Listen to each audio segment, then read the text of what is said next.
Bob Riley with High Life Magazine, High Life Media, here with Mike Minardi of Regulate Florida.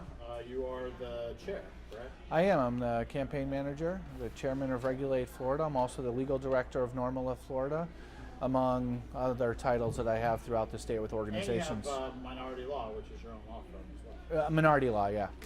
Yeah, absolutely. I wanted to ask you, Florida passed Amendment 2 by the largest majority, 71.3% of any other state.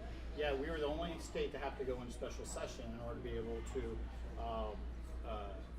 get medical cannabis. As a Florida resident and as an activist, what are your thoughts on how the Florida legislature handled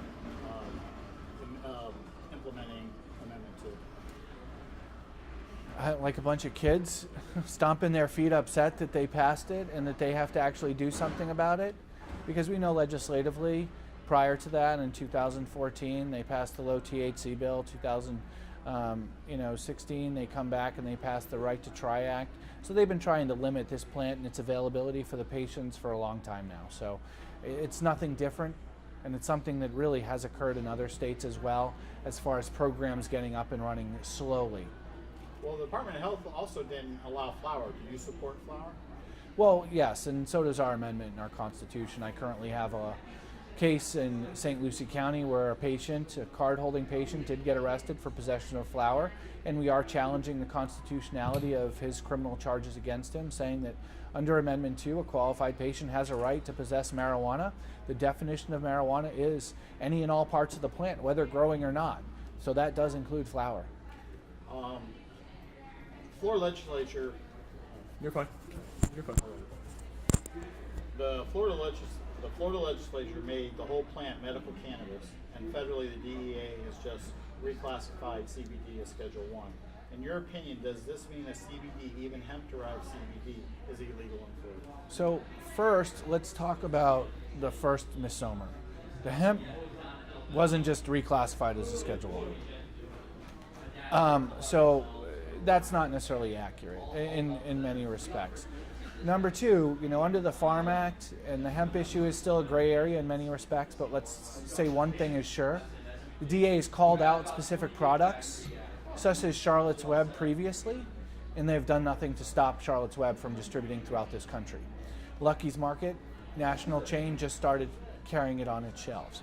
So realistically, hemp, from my perspective, an industrial hemp is something that is legal federally under the Farm Bill, has been removed from the Controlled Substance Act, and is now legal here in the state of Florida under our hemp laws, under 0.03% or less THC. And whether or not someone gets a product and it says hemp oil or CBD oil on it, the question is, where did that product come from? Who can tell at this point? Do we need genetic testing to do that? And the question is, who's going to enforce that? So this case I have in St. Lucie County as well. I have another one up there where they busted a person and seized a package coming through with industrial hemp tea from Slovenia that he purchased on eBay. So these issues, unfortunately, are not necessarily answerable. And remember, the DEA has their position. Do we think that that position is necessarily in conformity with law? No, that's a different issue. And again, the DEA has been making these statements, but have not been arresting, persecuting, or stopping anyone from distributing these products, either in legal states or nationwide.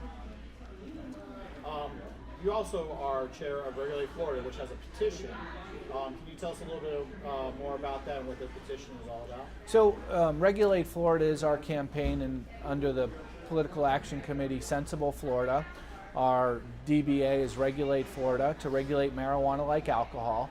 And basically it's modeled similarly to Amendment 64 in Colorado, which would allow adults 21 plus to purchase, use, cultivate, and possess cannabis for personal use, just like alcohol is.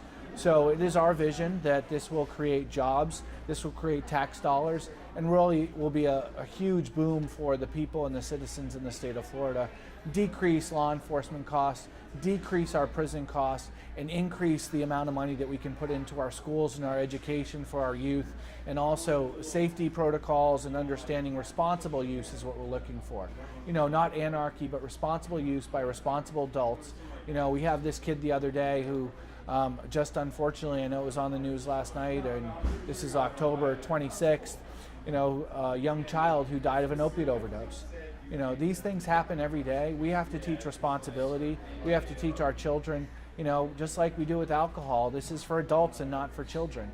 And we have to continue to do that and do that around marijuana. And Regulate Florida would do that, create hundreds of thousands of dollars, hundreds of thousands of jobs in this state.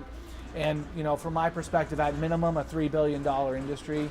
Nevada, in this first 2 months of regulated adult use, has created $27 million in revenue the first month in July, and they upped that to $33 million in August.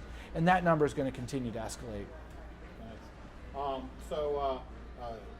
How did you wind up getting involved in fighting for medical cannabis, or cannabis in general? Can you give us a little backstory? Yeah, Jack Herrer. And this is out. I've done an article with Vice magazine previously about it.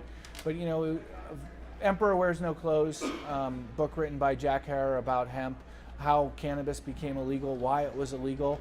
Really reading that opened my eyes to the corruption of our country. At the same time, I was watching the Senate and the CIA trials regarding Nicaragua and Ollie North, and the corruption within the CIA allowing cocaine and other substances to come across the borders because they were buying weapons from our government to support and fund the war that we wanted and that we created. So, those are the things that kind of spawned my interest in it. And the more you learn about it, the more that you understand that this is not based on science, it's not based on safety issues. This is based on greed and corruption. That's why it's illegal, and that's why we have to change it. Whether it be big oil, big paper, or big pharma, those are the people that are afraid of cannabis and hemp becoming legal, and everybody being able to use it, cultivate it, and really, flourish off this wonderful, miraculous plant. We can clean our waterways, we can clean our soils with it, and really restore our environment, as well as bring peace, pot, and prosperity to this country and this world.